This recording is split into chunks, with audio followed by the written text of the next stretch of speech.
أعوذ بالله من الشيطان الرجيم. بسم الله الرحمن الرحيم. لا إله إلا أنت سبحانك إني كنت من الظالمين. ربنا آتنا من لدنك رحمة وهيئ لنا من أمرنا رشدا. اللهم لا تزغ قلوبنا بعد إذ هديتنا وهب لنا من لدنك رحمة إنك أنت الوهاب. اللهم صل وسلم على محمد.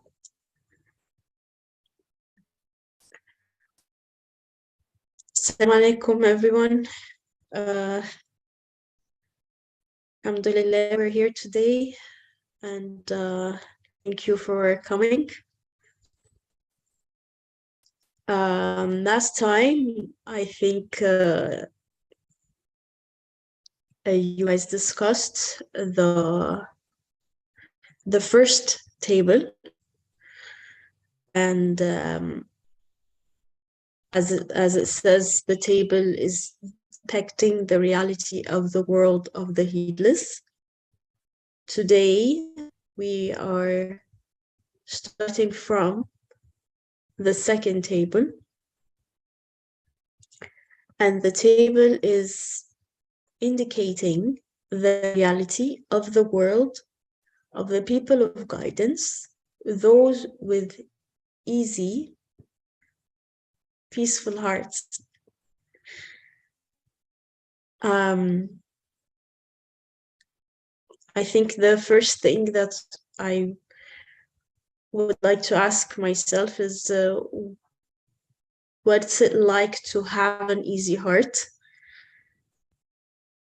And for me, when I read the words easy heart, I thought of someone who is open to thinking, someone who is open to questioning, someone who's understanding, someone who's listening, someone who's looking for answers, as if they're like a blank page and they have so many questions and they're looking for answers to write.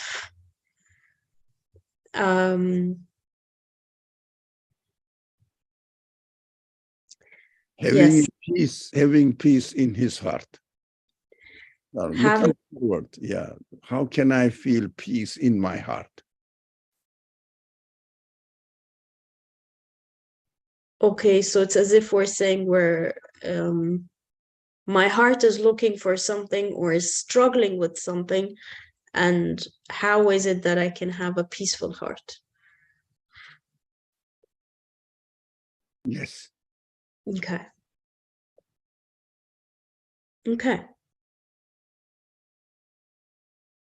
All right, I can start reading. All right. I'm pausing because I'm wondering if someone wants to say something or ask something. Maybe it's too early, but all right. Then the heedlessness passed, and I saw the light of truth clearly. Then the heedlessness passed, and I saw the light of truth clearly. Existence became the proof of God. See, life is the mirror of God.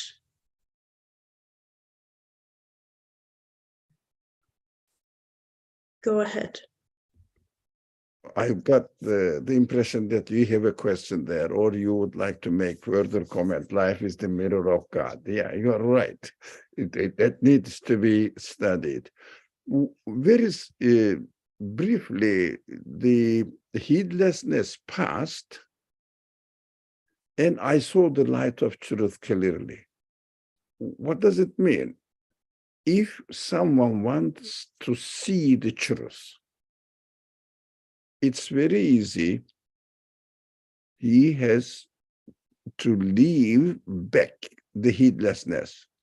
Must pay attention with a peaceful mind, peaceful heart, with no condition, as you said, no prejudice.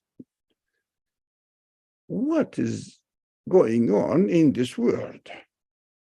Questioning it, you emphasized, it was really wonderful. Questioning what is going on in this world? What is going on in me? Who am I? What am I doing in this world? Who brought me here? Who's taking me out of here? Who's operating on me? That is the sign of a passing of the heedlessness. And then you can really grasp the truth. Otherwise, problem. If you don't question, you cannot get a peace of heart because heedlessness is there. Okay? Now you can ask your question. Thank you. Yes, I do have a question. Life is the mirror of God. I don't see how. That's my question. If you want to see how, that is, the author is going to study that.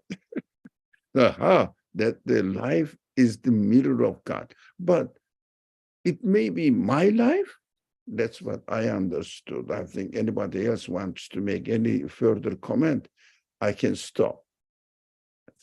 So if someone really looks at the creation, life is in general, human life or living beings out there, because they, as far as our intellectual capacity is concerned, we can easily understand what is going on in this world by looking at the best examples, living beings. So by living beings, for example, if my body is here or body of a cat is there, but there is no life, what would you get out of it? Only the material being, but we don't love the material body of the cat. We love, including that, but mostly we love the talent of the cat, his friendship, his closeness to human beings, his loyalty to human beings, and really taking care of the bugs or other unwanted creatures out of our residence, houses, whatever. We love that. We admire that. The eye is wonderful, but power of sight is immeasurably wonderful than that. So it demonstrates much more clearly than any other being, as far as human capacity is concerned, the qualities of its maker. So you can see all the qualities of its maker, especially if we look at human life. All the feelings that we experience within ourselves really are only the tools to understand their source of existence, who have the capacity to be the source of these feelings. I am just a manifested form of it. Can you imagine the original form? I can't.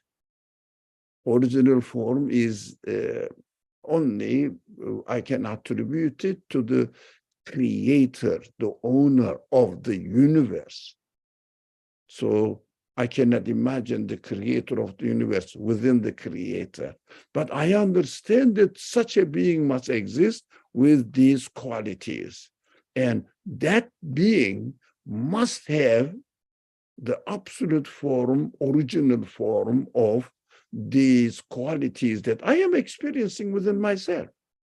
It is not alien to me. I think it is beautiful. Inshallah, we will utilize it.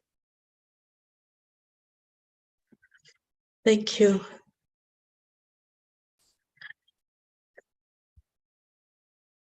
Okay, let's see how the author answers the question as well. The mind became the key to treasuries.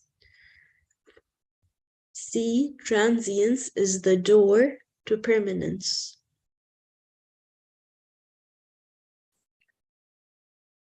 The spark of perfection died, but behold the sun of beauty.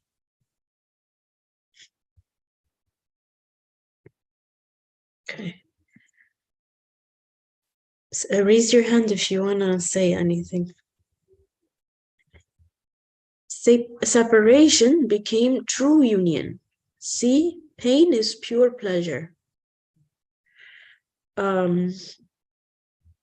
I felt when I read the statement, pain is pure pleasure, I felt like he's talking about, I mean, when I started reading for this author, he always gave meaning to pain, that it's something, it's also reflecting my reality.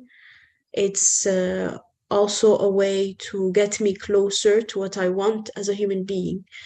Be it meaning, be it eternal happiness, be it eternal security, be it just connecting with my creator or just connecting to my createdness. So that's what I remember now when I see the word pain. Not just the sense of pain, but the meaning of pain. What does it mean, and what is it trying to point to? So I get that phrase of pain is pure pleasure. Go ahead.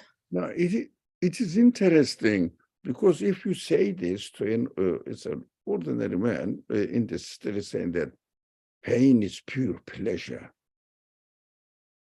he would say this man is out of his mind. But we understand from the very beginning of this section of the book that the author is always utilizing our reality and comparing it with the truth, the real one, whoever is the real existence. Mine is just the temporary. So only through the pain that I understand the pleasure, as you explained. So for example, I as you were talking, I understood that, I thought that, let me give a very, very simple example. For example, if you have a car,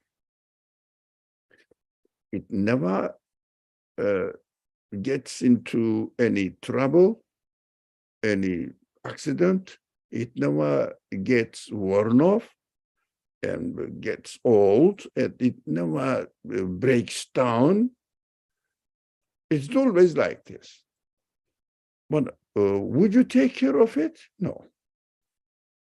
So, because it doesn't need, it's always perfect. So you wouldn't understand what perfection is if you don't compare it with, for example, a car which became old or not working. Oh, you say, Alhamdulillah, my car is working.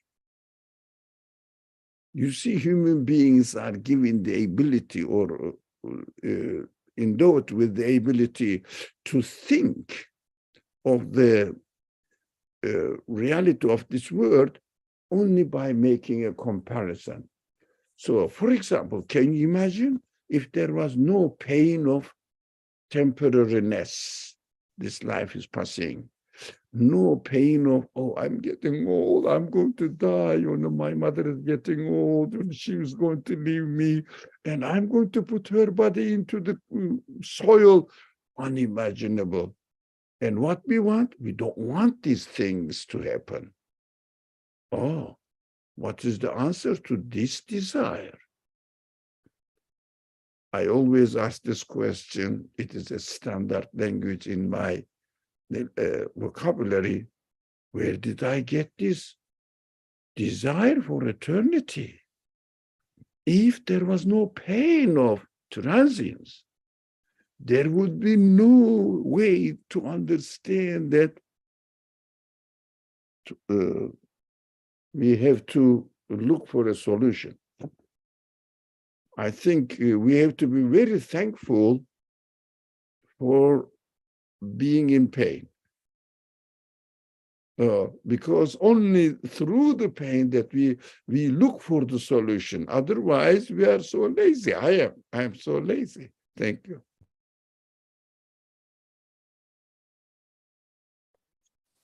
Thank you. I think when you were talking, I was reflecting on the idea of having a peaceful heart. If I never struggled, I would never look for peace. And I love that sense of peace or that sense of ease that I wouldn't take it back. If struggling is part of it, then yes, it is. Then I'm thankful for it. But I think the condition is to actually ask, what is the meaning and what is the purpose of this pain or this struggling? And believing that it must be showing me something. It's not just here by accident. Okay. Life became pure action. See, eternity is pure life. Life became pure action. Okay, when I read this the first time, it was okay. Now I'm reading it the second time, and I'm trying to make sense of that. Because earlier he said, life is the mirror of God. Okay, so now he's saying life became pure action. Oh, it's not something standing still. There's action. You're always seeing qualities. You're seeing something. It's something alive. Okay. See, eternity is pure life. Darkness became the container of light. Temporary doesn't enjoy anybody, doesn't really pleases anyone. Eternity is real life. That is what we needed.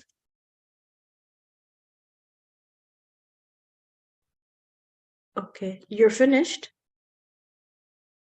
Yeah, I'm muting and unmuting myself, so I don't have to say I'm done, thank you, to save time. Okay. Darkness became the container of life. See, there is true life in death. All things became familiar. See, all sounds are the mentioning of God. All the atoms in existence. See, each recites God's praises and extols him.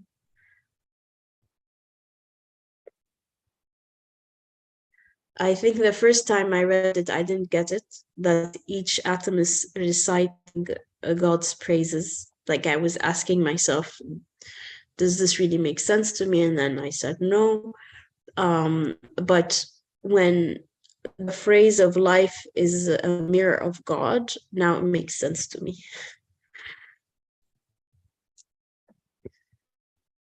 I found poverty to be a treasury of wealth. I found poverty to be a treasury of wealth. See, in impotence is perfect strength. If you find God, see, all things are yours. If you're the slave of the owner of all things, see, his property is yours. Go ahead. So things are going on here. Where was it? If you find God, so impotence is the perfect strength. No, those people, no, not those people. If I trust my strength, how can I resist against the unwanted future waiting for me? How can I stop myself from getting old and dying? So understanding that I don't want to die, this contradiction is really very, very essential to realize, to keep in mind always, always. We have to repeat every day this. I don't want to die, but I cannot stop it. That is why impotence is the only way to find the solution for my desires. So if I understand, look, I cannot stop myself, but somebody is operating on me. It's very easy. Somebody is really creating me in this way that I am getting closer and closer and closer, getting older, older, and then dying. I know it is inevitable. I will die. I am very, but I don't want. What is this? So I say, the one who made me is reminding me, hey, I created you with the desire not to die. You are not going to die. Don't worry about it. I will give you eternal satisfaction for the sense that I gave to you. The sense of what? Sense of eternity, desiring for eternity. So this is what the reality in my existence. So if you find God, it means if you find who has created you as you are now, with the need of eternal perfection, satisfaction, then you understand that, the one who owns me, who created me, is the one who is the owner of the universe. So, okay, my boss has everything, and he guarantees everything for me, not myself. So it is an incredibly contradictory position I found myself. If I trust myself to entertain myself, to make myself, to have a peaceful life by myself through my own strength, by struggling to make more money and get a better living conditions and making a lot of security in my savings account. But I understand at the end, all of them will go. There is no way. I cannot satisfy myself. It's a beautiful reality that we are created needy. I always think in this way.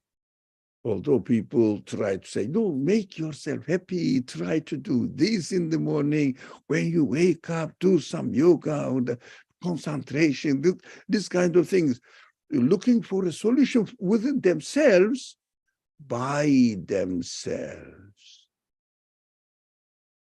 No way. Temporary, temporary, temporary. No way to get out of our temporariness, our transience. We have to be realistic. Okay, inshallah, we understood this. And the owner of the universe is my owner, so he can give me everything as much as the universe is.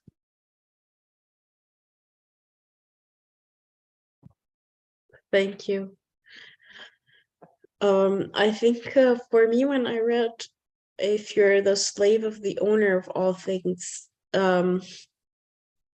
usually I feel like the word, if I'm the slave of the owner, that's like not a good thing or something. But then I thought about it, like you were saying, I'm someone who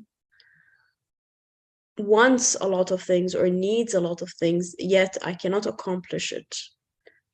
And then if I find the owner of the needs and the one who can, and wants to accomplish it, then I can give it back to the owner, and then his property is mine, in the sense of, if I acknowledge that it belongs to him, that that it's okay to find the owner of these things and then ask him for it.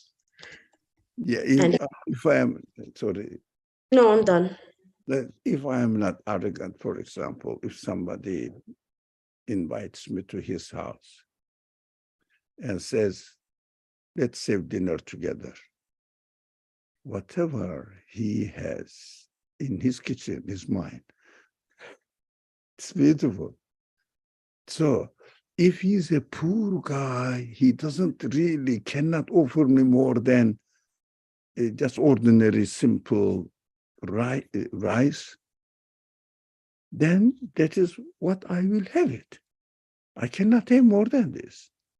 But if the host has all sorts of wonderful things that I love, I don't want to mention the names. I'm not good at the names of the food, although I love it, but I don't know their names. Whatever you need, whatever he has, will offer you. So the owner of the universe is the one who's hosting us here. He brought us here.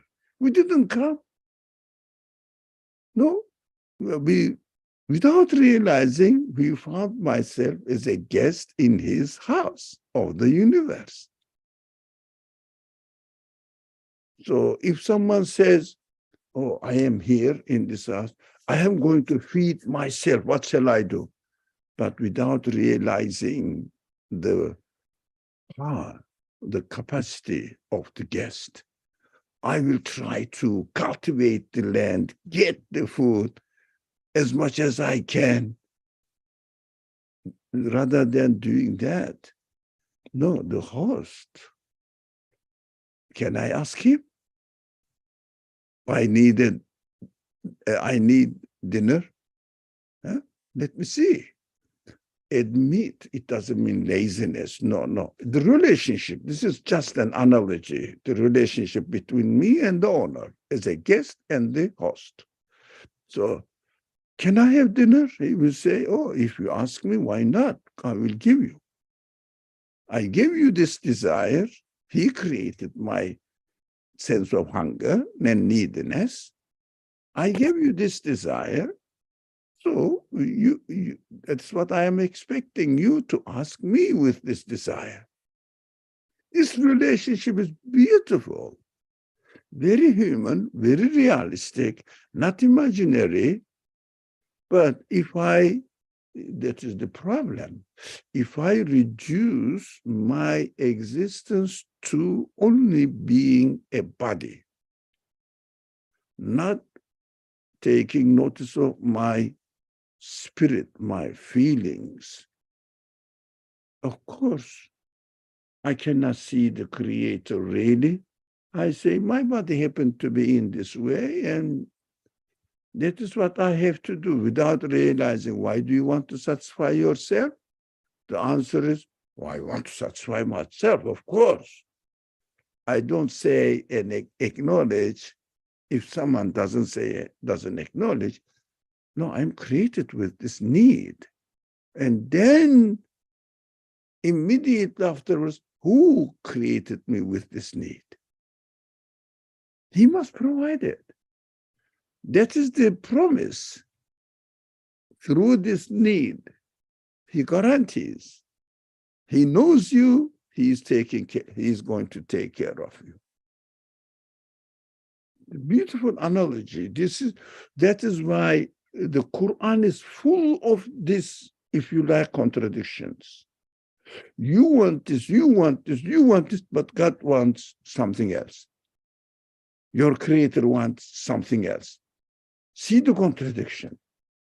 Actually, you try to do something, the end is hell. If you trust me, if you understand and see the universe through the belief in me, you will see that you are a candidate for paradise because I am your host. But if you don't acknowledge me, you have to struggle. And no hope. No hope, because I cannot stop myself dying at the end. Thank you. Thank you. If you're arrogant and claim to own yourself,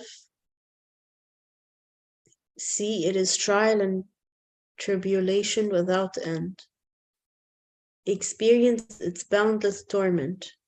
See, it is a calamity most crushing. If you're a true slave of God, see, it is a limitless pleasure and ease. Taste its uncountable rewards, experience its infinite happiness.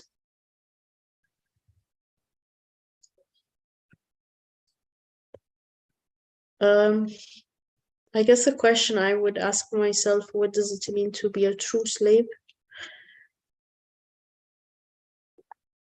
Yeah, as you pointed out earlier on, I don't know whether our friends want to talk. They can interrupt me. So if you pointed out, you mentioned that slave, the sense of slave is somehow not pleasurable, pleasing to human beings, sense of slavery. But we understand here that slave is the translation of abd. So abd means the one really who is expected to present his worship, his thankfulness, gratitude to his creator. So slave of God means really the one who acknowledges God and says, all the things that I have now is given to me by you. You are the owner. I am just the one who is in need of it. And I'm very thankful you gave me this opportunity. That analogy is used in the language of the Quran as well. But Quran is very careful not to use the word slave, ghulam, or another word in English, in Arabic, but abd. Of course, in the pagan society, the word abd and rab are misused in relationship between the man who claims to be the owner of another person. How arrogant is it? As if he is the creator, or he's not a human being, he or she is not a human being. That is arrogant person. And of course, with no notion of God and his ownership over people, they use this abd and rab terminology for their relationship with the slaves that they had. And they thought they are the lord of the slaves. Quran uses Arabic words. It is very important if we want to understand the Quran. Quran is in Arabic, uses Arabic words, but Quran never, ever uses Arabic words as the pagan culture attach them the meaning according to pagan understanding of our human life. Most of the time, I feel that we miss this point. So I say, simply, I say, and I repeat this because it is so essential, you cannot understand the Quran with the dictionary only. Most of the vocabulary employed in the Quran are transferred into completely another context, concept. The meaning of abd here becomes the one who, in the Quran, the one who acknowledges the owner of the universe and sees that he belongs to him, the creator of the universe. That is abd. And you, man, claiming that you are the lord of another man, you cannot claim the position of being an order of another man. You haven't created it. You haven't given anything, any quality to him, but you are arrogantly, forcefully keeping him under your service. That is called the Rab in the dictionary language, dictionary meaning. The Quran says there is only one Rab, Rabbul Alamin. The rest of the creatures, all of them are ibad, plural of abd. Unfortunately, there is no any equivalent word in English, so that the translators will use to make the distinction between the dictionary meaning of the word and Quranic meaning of the word. I try to avoid it by saying that, for example, reading this phrase, you are a true worshiper of God. You can't worship your boss, you just obey unwillingly another man who claimed to be your owner, paid money to buy you from another owner or to capture you for any means. This is an arrogant man. It is against human nature. That's why Islam, when the Quran changed the concept of abd into ibadullah, Abdullah, God's abd, slavery is demolished theoretically and finished. So practically people cannot change their custom immediately. Economical conditions needs adoption period. That Islam went through, but at the end, slavery completely eradicated from practical life of the Muslims as well. You can ask now as a Muslim, can you enslave somebody else and make him or her do everything for you as you want, and you pay him nothing but only to keep your life alive so that he will be able to work tomorrow? Otherwise, if they don't feed you, you won't work for them tomorrow. That's why they are feeding. It's for their benefit. That is the compassion they had towards their slaves. How arrogant a man should be. Only a denier of God can do this. Not a man, not an ordinary human being. So we have to make it clear that this is the difference between dictionary meaning of the word, Quranic concept of the word, how the Quran changed the meaning.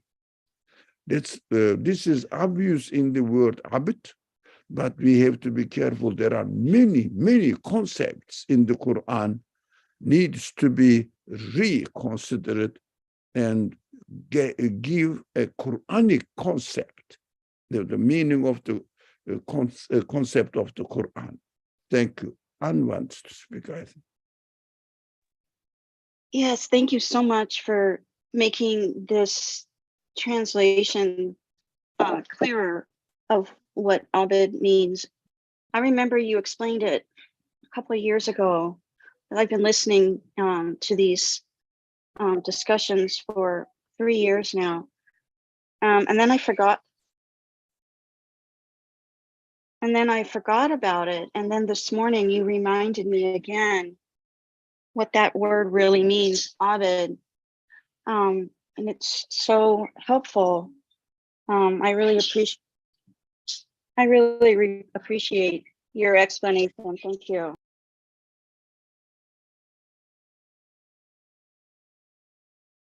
Thank you, and thank you, Brother Ali, of course. I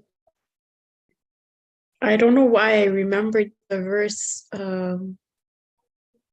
or a part of the verse. Something along the lines, لا خوف عليهم ولا هم يحزنون. It's like a description of if, forgive me if I make a mistake, but it's about like, if you truly believe, then you are safe and you will not grieve over anything.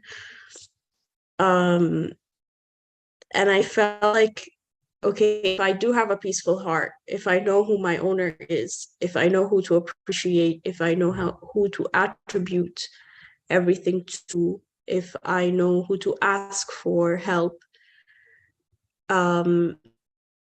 if I see this as something as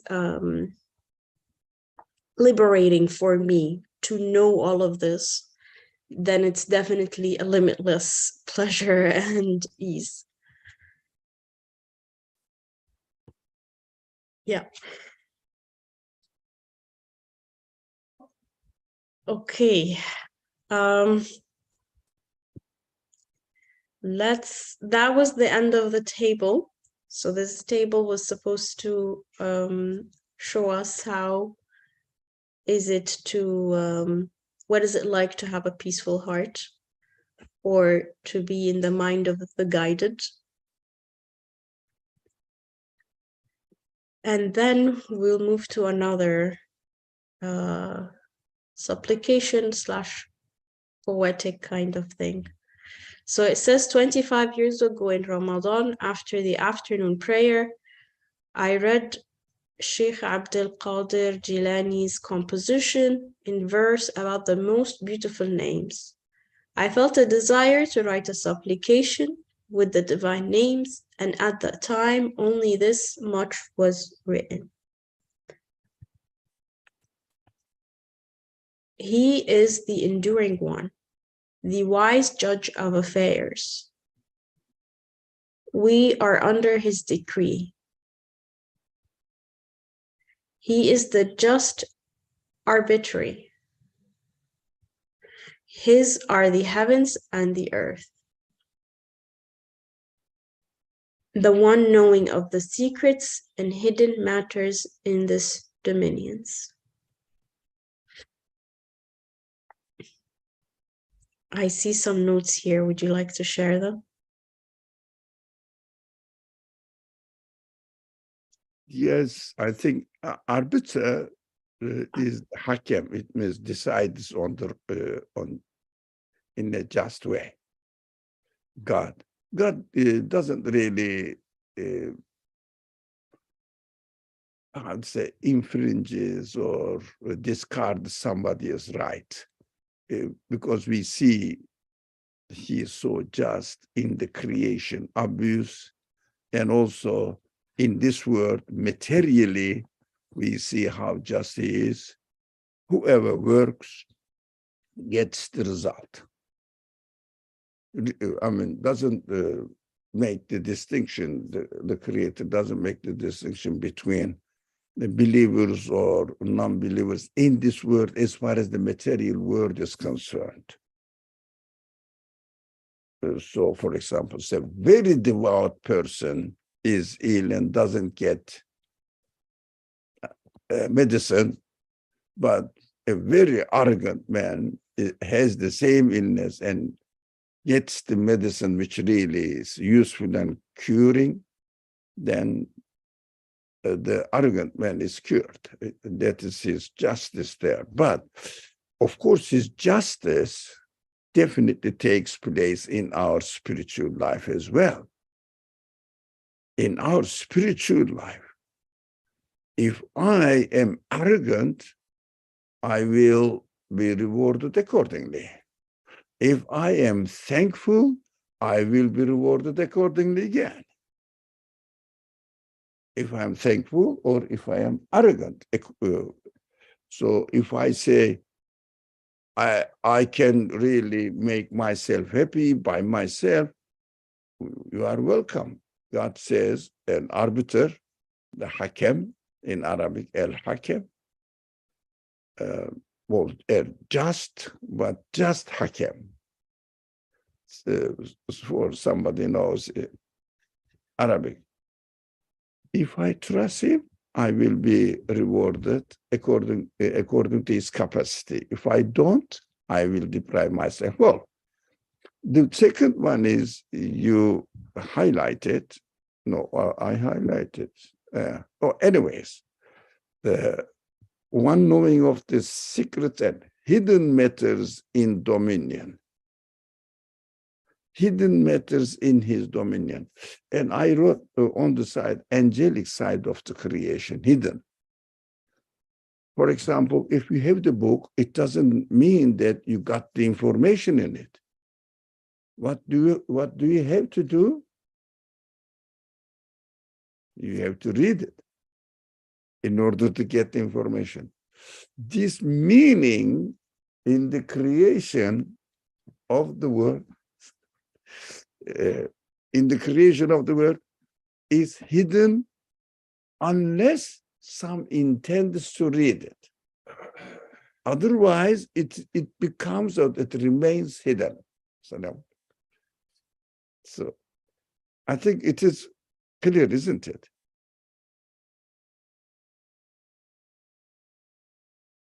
Yes, it's clear for me.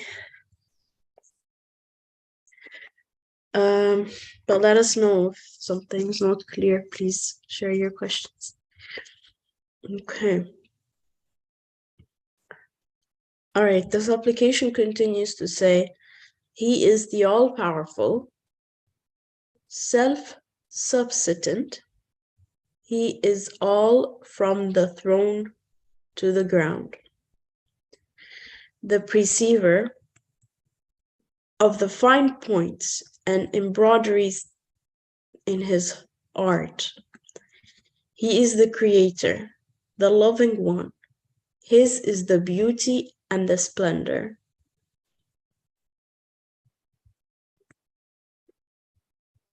There is also a note here. Okay, go ahead. I think this is my note, so it is obvious. Everybody can see it in the on the screen. So he is the creator, the loving one. But loving one, but at the same time, there are lots of things that are going on in this world. How can he be the loving one?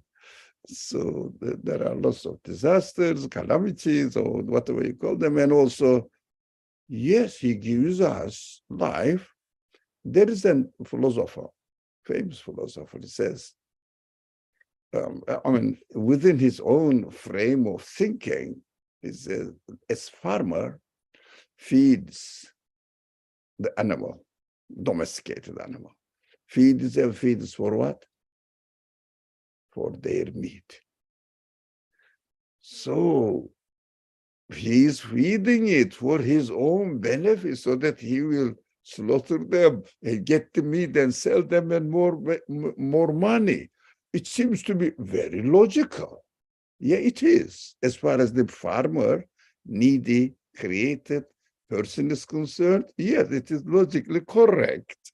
But the creation, and he shifts into or changes the subject into the relationship between human beings and other beings and God. It says, God also created us, is feeding, and at the end he's going to kill us.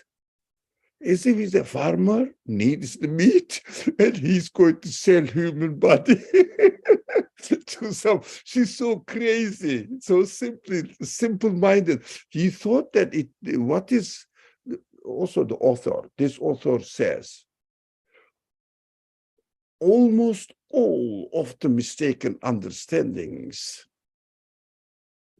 comes from or is based on the comparison between the created human beings and their creator.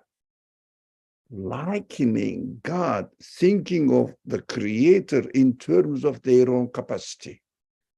Most of them fall into a mistake, fail in understanding the reality just because of this comparison, which is called, technically called anthropomorphism. Thank you for reminding me. We have some friends here, so. But we should know that, and we should be aware that the reality is out there. The creator cannot be the thing that he created. And a simple example, the author of a book cannot be like a paper or something, that a piece of the wood, or an piece of art. The artist of the piece of art cannot be found in a piece of the art itself. So it is a completely irrelevant comparison. But unfortunately, people do that. So let's come to the subject. Created the loving one. The creator has created us as a result of loving. Otherwise, we cannot explain the creation. We cannot explain the creation. So, for example, a mother, a father takes care of the baby. Do you think they take care of the baby thinking that I'm going to eat his meat or what? Yeah, but some people may misunderstand.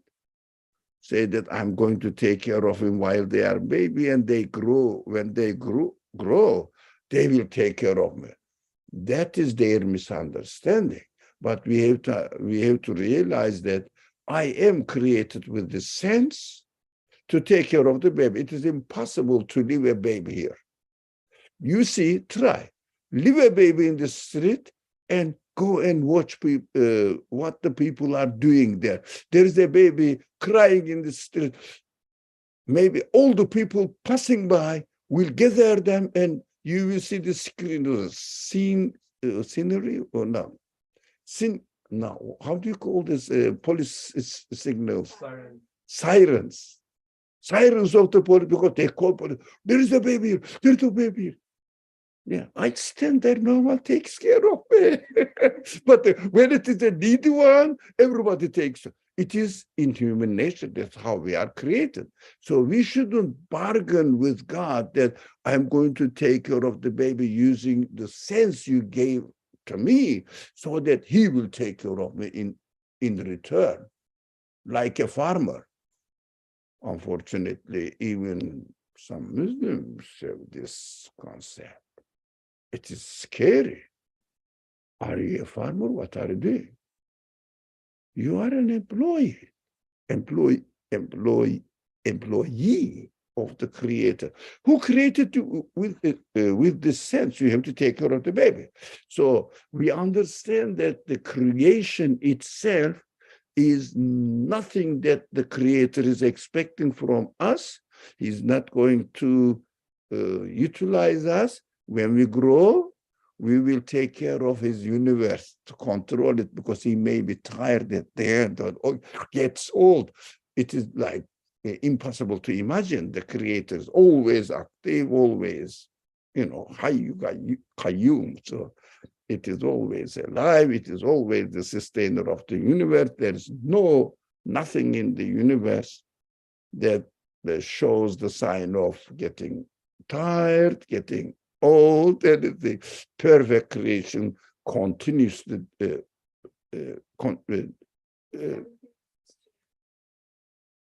everything is. Yeah, he keeps changing, so it shows that he is not lacking the power at all, at any stage of creation. So we understand that the Creator has created us expecting nothing of us, but how can you explain it? There is only one way. He loved to do it. It must be that's how we can express it with our language. It is not hatred, but some people say, why does God wait us, expects us to worship him? As if he is in need of my worship, my thanking. He is your creator, man. What do you expect? It is very simple. When you acknowledge him and say thank you, you understand that your spirit finds, that's what we have been reading here, find peace only in trusting him rather than in trusting yourself. So this worship is for me, nothing to do with the Creator. If I acknowledge it, I will get the peaceful heart. If I don't, I will put myself in trouble. That is my problem, nothing to do with the Creator. Creator is the owner of the universe. Why do you think he would need your putting your head on the floor? What is it to do with the Creator? But he created you with this need so that you will ask him. For example, God created me with the hunger and the sense of hunger, and God created the food out there, and I have to go and search and get it and be thankful to the Creator of my body being in need of food and Creator of the food which satisfies my need. So I can see this relationship through my understanding. So God is teaching me that I am in need of him. So I'm very thankful to God for asking me or putting me in this position that he's showing me, after giving the alternative, is very important alternative, whether you can be arrogant or you can be submissive, submitting to the truth. Let me give you the opportunity and do it, whatever you choose. So if I am arrogant, I am in trouble by myself. If I am not arrogant, but understand and submit myself to the reality, my reality, I am in need of a creature, a being which is in need of my Creator. Consciousness lets me know that, so that I will present my worshipful attitude to him. That is what we should understand, that creation is nothing but out of, that's what our understanding, our expression of it, nothing but out of the love of my Creator, as mother loves to take care of the baby. Noah. So that maybe even the mother, I'm very sorry that I'm really speaking a lot. Mother may say, oh, this baby is a troublemaker, wakes me up at night. Okay, then give me the baby. Who will give you the baby? Which mother will give you the baby away? Unless there is something health-wise or financial problems. Otherwise, even if she gives it under a very difficult situations, her heart is still there with the baby. Not only for human beings. Can you take the baby off a bird? No. On my backyard, there is a nest. And the bird is there. And it was in the form of egg. an egg. Oh no, there were 3 eggs. And sometimes I go out to the backyard and mother or father, I don't know which one, comes and threatens me because the nest is next to the door. Don't touch my egg. I wonder how an animal knows that it belongs to him or her and there will be a baby in it. It's an egg. It's just an egg. Yeah, it's not a baby. Even if it is a baby, how can he relate? Can he or she relate itself to the, how do you say it, the baby bird? That's how they are created, out of love. Thank you, thank you. It's a beautiful subject. I love it. Thank you for being patient with me. Thank you very much. Anne, would you like to add something? I saw your hand up. Actually, I put it up by mistake. So, Okay. so no, sorry. Thank you. That's okay, no worries. Okay, I think we can stop here. Thank you all very much. اللهم لا علم لنا إلا ما علمتنا إنك أنت العليم الحكيم وآخر دعوانا